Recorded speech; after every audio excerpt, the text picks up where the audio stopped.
What's the saying about the do-rag? Go ahead, let them put on, let them know. A couple that lays together, stays together. Come on now, y'all. If you a melanated married millionaire in the making couple and y'all ain't wearing do-rags together, I don't know what you're doing.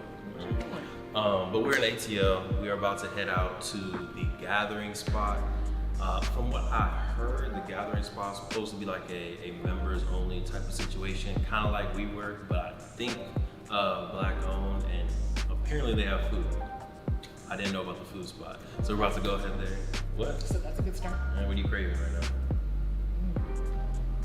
Like some Asian Creole, like po' boy or some catfish. Always a po' boy. Always. Always a po' boy. Or that voodoo chicken.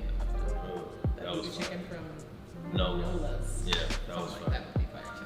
But we're about to go head there now, the gathering spot out here at ATL. Again, shout out to Our Palate for sponsoring and hosting this amazing docu-series and just kind of a vibe of a weekend talking about Black wealth. Hopefully we get to network with at least one, I want at least like one each, like one really good person in whatever industry you're thinking about, probably health, fintech, health tech. Yeah, and then hopefully I can connect with somebody who's into wealth, which is everybody there, and then maybe like education or something. But let's go make some connections. Ready, Queen? Let's do it. Yeah.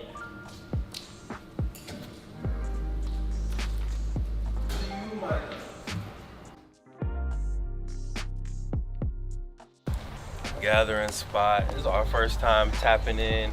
I already hear a good vibe. I see alphas, I see deltas. Shout out to the sigmas. Hey.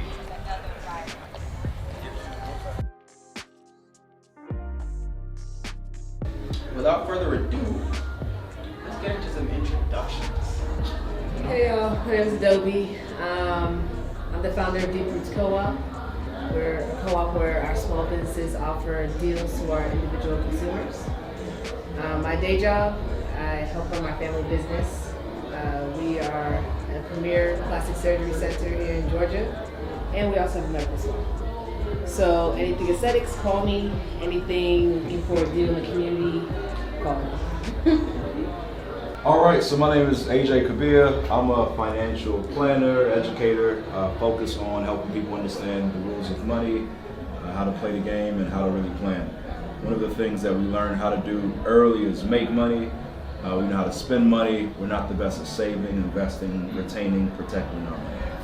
So I help with that. I partner with over 180 different insurance investment companies, and through there can help provide everything from college planning, funding, insurance, investments, retirement planning, estate planning. The big goal is really to keep everything in-house and have our communities thrive financially and continue to transfer that from generation to generation. Hello everyone, my name is Vanessa. My day job is I work in information security for a bank. My passion is for fashion. I am not a designer, but I do try to help designers with being more business savvy. A lot of people, they know how to produce, but not know how to retain or how to price right, or even how to connect or contract negotiation. Is where I come in to provide a lot of the services, connect them to different things. So one of my clients was on last season's Project Runaway. And I hope to keep building this.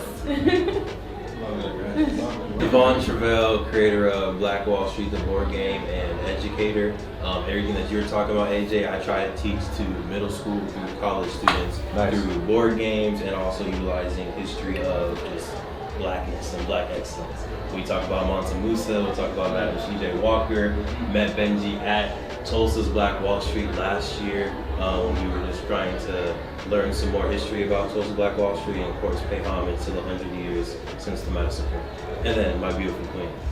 Hello everybody, my name is Sinclair Walker, and I serve as Director of Logistics and Operations for Play Black Wall Street, our company. I'll keep mine short. Nice. Lovely. So before we get in this, brief overview, umbrella, right? So welcome to Our Palate. It's the overarching brand for our bank on it. It was formerly named the Bank Black Dialogue, and I renamed it. I downloaded an idea one day and I said, you know what, this just gotta go. And I changed it. Our Palate is an online community, and it connects everyday consumers to Black-owned businesses, services, and brands, all three. So we want to cover like all sectors of the economy. We want to bring consumers to the businesses and then businesses to other businesses. Really closing that gap, creating that group economics. We're talking about this. What expectations do y'all have of celebrities with a lot of money?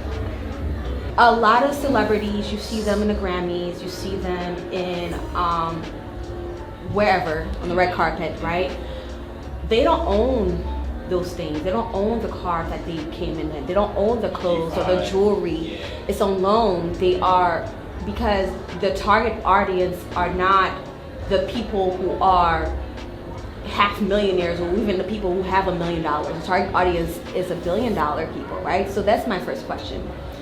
The second thing I would like to say is that I think we over glorify celebrities, we over idolize them. They do not owe us anything, in my opinion, right?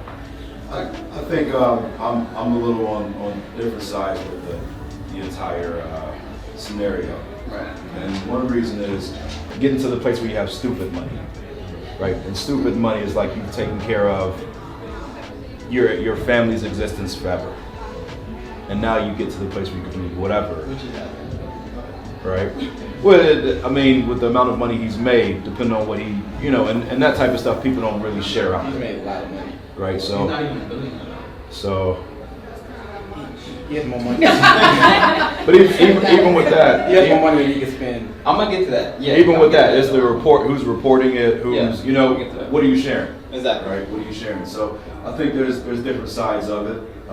For some people, if that's what makes them happy, if they've gotten to that point, then by all means. Yeah. But I think it's different for everybody. There's some people that's going to make billions and want to give it all to the world, and there's some people that's going to make billions and say, you know what, I did this for myself. So I've got maybe 20 years left. Let me buy whatever I want to buy. So I think the beauty is having that freedom. I want to add this, and I always wait to add this caveat, is that this is a both-and situation.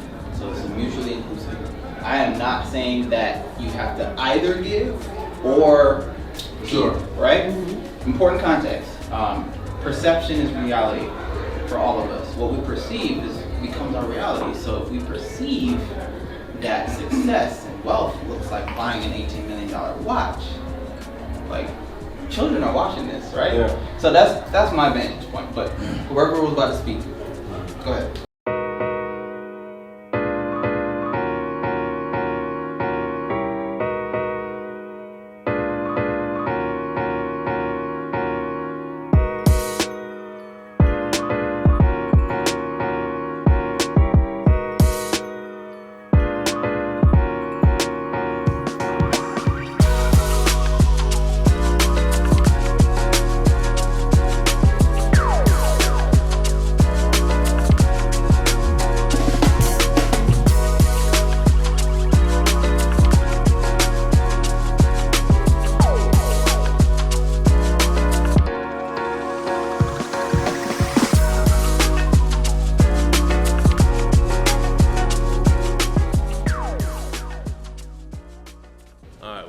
Into the Bank on It series out here in Atlanta, hosted by Our Palate. Much love to Our Palate and the Ben team. But me and the Queen are representing Play Black Wall Street and The M4 show, Melanated Married Millionaires in the making. boom. We're gonna talk about importance of wealth, ownership, and he said yesterday we're gonna go through like some real strategy. So we'll be taking notes, half of good stuff. So I got two of them.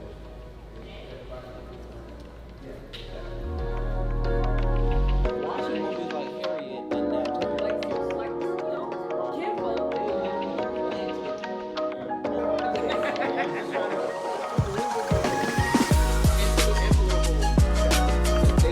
on talking about family and the importance of identity. So I just wanted to do a quick comparison, right? So when you're in the Jewish community and you turn 14, you turn 15, what happens? You have your bar mitzvah, right? Everyone goes up, they throw cash at you, you're a man now. I'm talking about family and identity. So Okay. when you're in some Latino communities or Mexican communities and someone turns 16, what happens? together. Money, party, you're a woman now, 15, right? What happens when a black man turns 15? But I think the black family, we need to have standard operating procedures or cultures to what happens in our community. When a baby is born, life insurance policy. When a baby is born, an LLC in their name that they control as a property manager, and they get control over their brokerage account, and they understand how business operates. When they turn 18, they start paying rent in the house, they start working for their business or working somewhere else for our business, and possibly move out of the house if they want to. But what is the operating procedures of what happens within our black families at each certain age? And how can we make sure that that's built economically to have us building wealth? Can we pop that up for a second? That was a word. That was a word. Building wealth, you have to build your financial foundation first. A lot of times we focus on the investment aspect of it, which is great, but if we don't have that protection in place in case we get sick, in case we pass prematurely, if we haven't managed our debt, if we haven't set aside a strong emergency fund, it is tough to retain anything we build. So if we want to build, we have to start as early as we can and commit to it, have a goal, have something we're striving for, and keep moving towards it every single day. One piece of advice that I would give to the future generation about wealth is don't settle, and make sure y'all educate yourselves on different positions, on salaries. Don't be scared to talk about money, because it seems like that's like a no-go amongst a lot of people. Like, don't tell them how much you make. No, talk about it, because you want to know if you're getting lowballed or not. So yeah, definitely don't settle, and definitely educate yourself.